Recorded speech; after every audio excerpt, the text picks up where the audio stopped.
Nous avons vu dans une précédente vidéo qu'on pouvait accéder au reporting via le menu analyse, rapport, et là on avait des rapports qui étaient tout créés, etc. Mais des fois c'est bien plus simple de sortir un reporting directement sur l'endroit où on est. Alors, par exemple ici on est sur les sociétés, je vais aller chercher une de mes sociétés qui s'appelle Plumeau, qui a un mandat. Et là dans ce mandat il y a plusieurs affaires, on voit il y a quand même pas mal d'actifs financiers. Ici, dans Infofiche, on a exploré un petit peu tout à l'heure pour les notions de groupe, eh bien, on peut regarder et on voit qu'il y a un certain nombre de rapports qui s'affichent. On peut par exemple surveiller sur une période, une date, donc là par exemple je vais me mettre à la fin du mois de mars, le 27 mars, et sur une période de 4 semaines, c'est-à-dire sur le mois, on va regarder tout ce qui s'est passé sur tous les supports financiers qui apparaissent dans tous les contrats financiers, tous les contrats d'assurance vie et compte titres. Et donc, on a là les fonds et on peut trier ce qui est en baisse, ce qui est stable, ce qui est en hausse. Bon, là, on voit il y a eu une baisse conséquente sur ce fonds sur le mois. Mais si on change de période, on va se mettre ici au 22 mai par exemple, on voit que ce sont d'autres fonds qui montent, qui baissent. Donc ça permet, si on met par exemple ici un écart d'une semaine, de faire la surveillance des fonds qui, par exemple, peuvent perdre 10% sur une période. Donc on va revenir par exemple à la période du 28 ici, 28 février, ça peut encore aller. Et si je décale, je fais un contrôle a posteriori, le 6 mars, on voit qu'il y a des fonds qui baissent de 3%. Le 13 mars, on voit qu'il y a des fonds. Donc si ici je mets un seuil de 10, je vois apparaître ici qu'il y a un fonds qui a baissé de 49%. Donc si j'étais en procédure SIF, en surveillance de portefeuille, il faudrait vite que je fasse quelque chose sur ce contrat à cette date-là pour mon client. Donc là, c'est au niveau des sociétés. Mais on peut aussi y accéder au niveau d'une personne. Donc on va reprendre notre monsieur Plumeau, Roger. Et ici, encore une fois, dans les infofiches, on peut rajouter un certain nombre de rapports. Donc, oui, il y en a un certain nombre, il y en a même beaucoup. Et on va voir qu'on peut faire beaucoup mieux. Ici, on peut faire par exemple une synthèse des supports à une date. Vous vous souvenez tout à l'heure, on surveillait aux alentours du 20 mars. Voilà, on affiche et on sait en kilo-euros, c'est-à-dire en milliers d'euros, combien il y a sur les différents supports globalisés de tous les contrats, puisqu'on a ici les codes d'ISIN et les contrats, donc sur quel contrat c'est mis, etc. Comme d'habitude, on peut faire un pivot et dire ça, le contrat-là, la valorisation, et puis de changer les dates et de voir les éléments changer dans ce tableau-là. Enfin, comme d'habitude, ce sont des rapports croisés dynamiques. On peut aussi, comme on a vu tout à l'heure, la surveillance que l'on a faite sur toutes les affaires, là on peut le faire au niveau de la personne, ça va être la même chose parce que au niveau de la société, il n'y avait que monsieur Plumeau, mais il y a des fois des sociétés où il y a différentes personnes. Et ensuite, il est toujours possible d'aller faire ces analyses au niveau des affaires, c'est-à-dire des contrats d'assurance vie. On va prendre un des contrats, celui-ci par exemple, et ici dans ce contrat, toujours dans Infofiche, ce ne sont pas les mêmes, mais on a un certain nombre de rapports. Et par exemple, on va regarder un rapport qui est très intéressant, c'est celui-ci, 5.1. Et on va choisir une période assez longue, par exemple du 1er janvier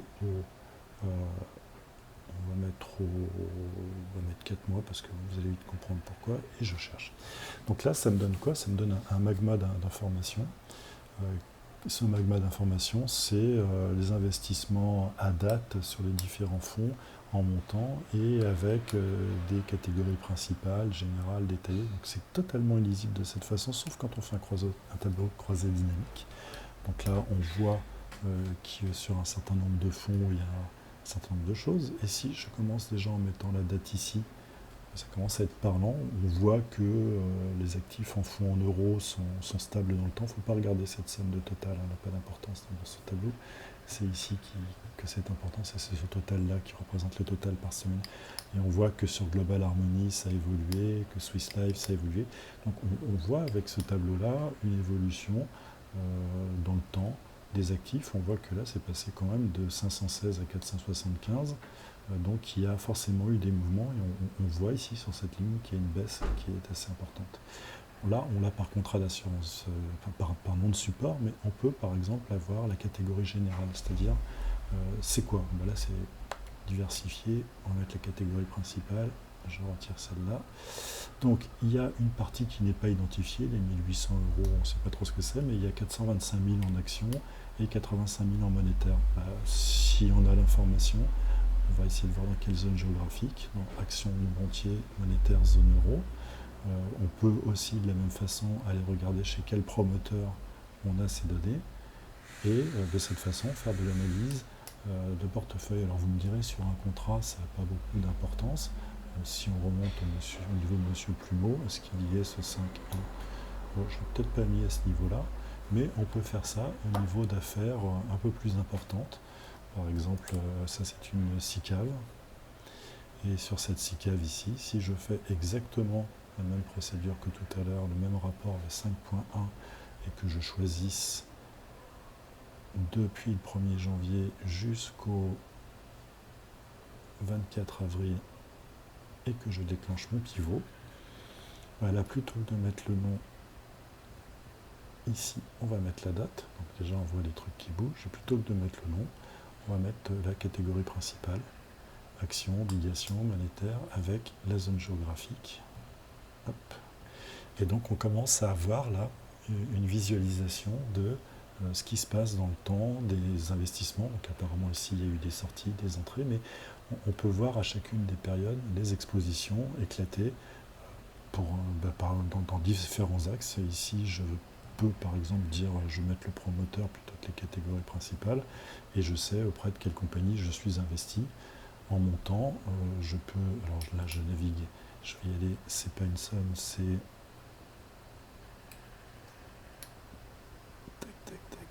non, je ne vais pas le faire ici, on va essayer. Hop là, voilà. Donc ça, c'est des fractions cette fois-ci. Donc je sais chez qui je suis investi. Alors, je me suis trompé, c'est pas Rose, c'est colonne. Voilà. Donc on peut avoir, en fonction des différents dépositaires de fonds, savoir si je ne dépasse pas mes seuils. Par exemple, là, chez Lixor, j'étais à 22%. D'ailleurs, pour le voir un peu mieux, il suffit de le mettre en heatmap. On va voir en rouge les zones les plus importantes. Donc voilà, chez Lixor, j'étais à 22,7, je suis descendu à 14,8, je suis remonté à 24. Si j'ai des limites d'investissement par promoteur qui sont fixées, je peux les surveiller à cet endroit-là et faire quasiment un contrôle du site sur les fonds. Donc vous voyez, les rapports sont accessibles un petit peu partout, mais ça peut aussi, plutôt que d'aller chercher à chaque fois les informations, les rapports, lequel est le bon, etc., ça peut aussi être synthétisé. Donc on va reprendre notre Roger Plumeau, là. Et le Roger Plumeau, Monsieur Roger Plumeau, là on est sur la personne, il y a un onglet qu'on n'a pas encore regardé, c'est synthèse. Et quand je clique sur synthèse, en fait ça déclenche un certain nombre de rapports qui sont préenregistrés. Donc dans l'outil d'administration, on dit quel rapport on veut à cet endroit-là. Et moi, au niveau d'une personne, ce que j'ai choisi dans cette démonstration au niveau de la synthèse, c'est de mettre en avant tous les éléments de compliance, enfin de la bonne normalisation des informations selon la réglementation MiFID. Donc en particulier, on commence ici par les documents manquants. Donc pour lui, qu'est-ce qu'il me manque ? Il me manque le LabFT, donc il va falloir que j'aille le voir rapidement. Je n'ai pas sa connaissance de risque et je n'ai pas ses connaissances de risque placement. Donc il faut que rapidement j'aille le voir. Donc vous avez vu avec les tâches, je peux mettre ce genre d'opération en marche. S'il avait des documents obsolètes qui arrivent à 2 mois de l'échéance, je le verrai ici, pour le coup il n'y en a pas. Les documents réglementaires, je surveille l'obsolescence. Là, le mandat cadre, je l'ai fait en 2019, mais dans 9 mois, il faudra que je revienne voir si tout est toujours cohérent. Les documents d'état civil, j'ai les documents bancaires, le CNI. Les documents réglementaires, j'ai bien la déclaration de TRACFIN, j'ai bien l'adéquation assurance vie, l'adéquation offre, je le laisse sur 2 contrats. Le document d'information, le document d'entrée en relation, il est bien là, le FATCA est là, le recueil d'informations est là, le RGPD est là. Ensuite ici, tout ce qui est les avenants au mandat de gestion, tout ce qui est reporting, le compte, j'ai fait la dernière synthèse, etc., etc., et les documents fiscaux. Donc on peut de cette façon avoir, via le reporting, une mise en conformité qui sera adaptée à ce que vous avez défini dans vos tâches et pas forcément à ce qu'une chambre syndicale vous imposera. Voilà, vous pouvez moduler selon vos envies ce que vous allez voir apparaître ici. On aurait pu rajouter d'autres informations. Là, c'était pour la démonstration de mettre simplement des reportings que l'on retrouve d'ailleurs ici, puisque ce sont les mêmes qui sont ici. Si je clique sur cet élément-là, je retrouve le même, alerte réglementaire, c'est le même que celui-là, mais qui se présente d'une autre façon. Donc voilà, le reporting étendu, on peut y accéder depuis l'analyse, depuis les sociétés, depuis les personnes, depuis les affaires, depuis les documents, depuis les pièces. On peut en fait faire du reporting à tous les niveaux. C'est vous qui nous dites à quel niveau vous les voulez et on les implémente aussi rapidement que ça, puisque ce sont des requêtes SQL.